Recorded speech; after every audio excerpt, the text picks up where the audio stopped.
कहानी। कहानी भी एक माध्यम है अपनी बात को समझाने का।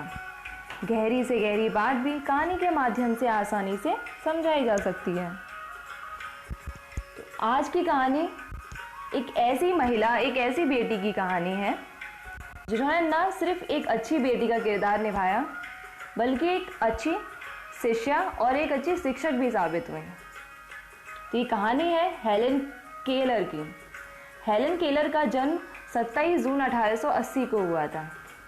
वो पैदाइशी बहुत ही सुंदर थीं और बहुत ही चंचल थीं, परंतु मनुष्य जीवन में किसे कब कहाँ क्या हो जाए इसका पता कहाँ होता है। बस 1.5 वर्ष की उम्र थी उनकी जब उनको एक ऐसे बुखार ने पकड़ा कि उस बुखार में उनकी देखने की, सुनने की और बोलने की क्षमता हमेशा के लिए चली गई। अब यह तो रही हमारे जीवन की अप्रत्याशित मार, परंतु उन मारों पर विजय पाना और उनसे बाहर आना ही इंसानी स्पिरिट है। जीवन की मारों से हताश या निराश हो जाना या फिर उन मारों से घबराकर आश्रय खोजने लग जाना वास्तविक इंसान की लक्षण ही नहीं है। खैर होगा। हेलेन ने अपनी इंद्रियां खो चुकने के बाद भी सामान्य जीवन जीना प्रारंभ कर दिया था।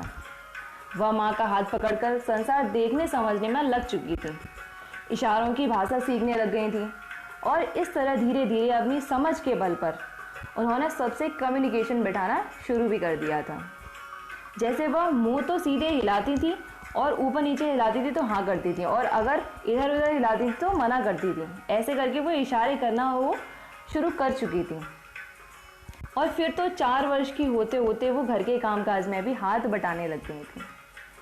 कपड़ों की तह करना उन्हें विशेष तौर से पसंद आने लगा था।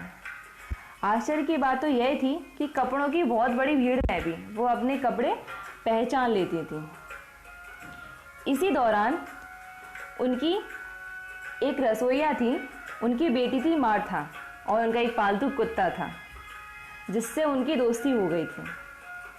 उनका साथ पाते पाते हेलेन को एक नया जीवन मिल चुका था। उनके साथ घर के बगीचों में घूमना, तबेलों में घूमना प्रारंभ हो चुका था। हेलेन के लिए यह एक नया अनुभव था जो कि स्वर्ग के हजारों काल्पनिक अनुभवों से ज़्यादा सुखदायी था। यही ही नहीं, आपस में कम्युनिकेशन बेहतर हो सके इस उद्देश्य से दोनों ने स्वतः ही कुछ नए संकेत सीखना प्रारंभ कर दिए थे। जैसे हेलेन को अगर आइसक्रीम खाने की इच्छा होती थी तो वो कांपने का अभिनय करती थी, जिससे कि उनकी जो फ्रेंड थी मार्था वो तुरंत समझ जाती थी कि उसे आइसक्रीम चाहिए और वो आइसक्रीम लाके उन्हें दे देती थी। यानी कि हेलेन के जीवन में ना सिर्फ मस्ती बढ़ती जा रही थी बल्कि उनका जीवन आसान भी होता जा रहा था। खैर, ये सब करते करते हेलेन 7 वर्ष की हो चुकी थी। उधर उनकी माँ को उनकी प्रतिभा देखते हुए पढ़ाने की इच्छा हुई। हेलेन को कहाँ इनकार था इन सब बातों से। वो तो कुछ ना कुछ नया सीखना ही चाहती थी, जीवन में आगे बढ़ना ही चाहती थी। बस 20 वर्षीय एन नामक टीचर थी जिन्होंने हेलेन को उनके घर पर ही पढ़ाना शुरू कर दिया था। एन का पहला कार्य यही था कि वो हेलेन को चीज़ों के बारे में बताएं, चीज़ों को पहचानना सिखाएं। इसके लिए हेलेन के हाथ में वो एक चीज़ को रखती और फिर उसका नाम बताती उनकी दूसरे हाथ पर लिखकर अपनी उंगली से। कभी हाथ में गुड़िया रखती तो कभी कुछ और रखती, परंतु न सुन, न देख और न बोल सकने वाली एक लड़की, समझे तो क्या समझे। लेकिन हेलेन भी हेलेन थी। एक दिन जब उन्होंने गिरते पानी से खेलना शुरू किया, खेल रही थी, उसी बीच में एन का आना हुआ। तो एन ने तुरंत उनका हाथ पकड़कर दूसरी उंगली पर वाटर लिखा और हेलेन समझ चुकी थी कि ये जो ठंडी चीज मेरे हाथ पर गिर रही है दूसरे पर, वो क्या है? वाटर है। इस तरीके से वो चीज़ों को पहचानने लग गई थी। फिर क्या था, गत्तों पर उभरे शब्दों के सहारे उन पर हाथ फेरकर हेलेन की आगे की पढ़ाई शुरू हो चुकी थी। और हेलेन की प्रतिभा व लगन का आलम तो यह था कि देखते देखते वो हजारों शब्द सीख चुकी थी। फिर तो गत्ते पर उभरे शब्दों के सहारे उन्होंने किताबें भी पढ़ना शुरू कर दिया था। और देखते ही देखते हाई स्कूल पास करने के बाद यूनिवर्सिटी में एडमिशन लेकर वो ग्रेजुएट भी हो चुकी थी। उनकी इस प्रतिभा पर पूरे देश ने उन्हें सलाम किया। रातों रात वे विश्व की सबसे चर्चित युवती हो चुकी थी। लेकिन हेलेन को अभी और आगे जाना था।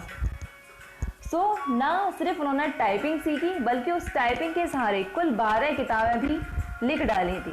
Can you imagine?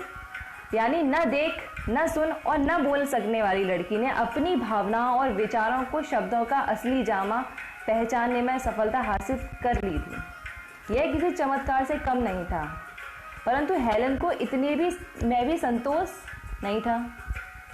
जैसे जैसे वो उनका संपर्कों से दायरा बढ़ता गया तो उन्होंने उनके ही जैसे लोगों की दुर्दशा के बारे में सोचना शुरू किया और उनके लिए कुछ करने की इच्छा उनके अंदर जागृत हुई। इस कार्य हेतु उन्होंने एक बड़ा कष्ट उठाते हुए होठ हिलाकर शब्दों को अभिव्यक्त करना भी सीख लिया था। फिर क्या था? कर्मठ हेलेन ने 66 वर्ष की उम्र में अगले 11 वर्षों तक विश्व के 35 देशों की यात्रा की। वे जिस भी देश में जाती वहाँ के राष्ट्राध्यक्ष ही नहीं बल्कि वहाँ के अन्य क्षेत्रों की तमाम हस्तियाँ भी उन्हें सलाम करने पहुँच ही जाती थीं। और यह सब करते करते 88 वर्ष की उम्र में हेलेन ने दुनिया को अलविदा किया। भले ही हेलेन ने दुनिया को अलविदा कह दिया, परंतु उससे पूर्व दुनिया को उन्हें जो सिखाना था वो सिखा दिया। मनुष्य अपनी स्पिरिट के बल पर क्या कुछ नहीं कर सकता, यह उन्होंने सिद्ध कर दिया था।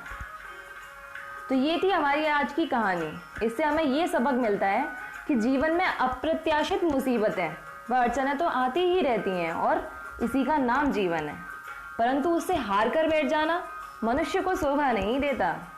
ना ही उनसे निकलने हेतु मंदिर मस्जिद में आश्रय खोजना ही उसे शोभा देता है। मनुष्य को शोभा तो अपनी स्पिरिट तथा कर्मठता के बल पर तमाम विपरीत बातों पर विजय पाना ही देता है। तो ये थी आज की हमारी कहानी। Thank you for watching.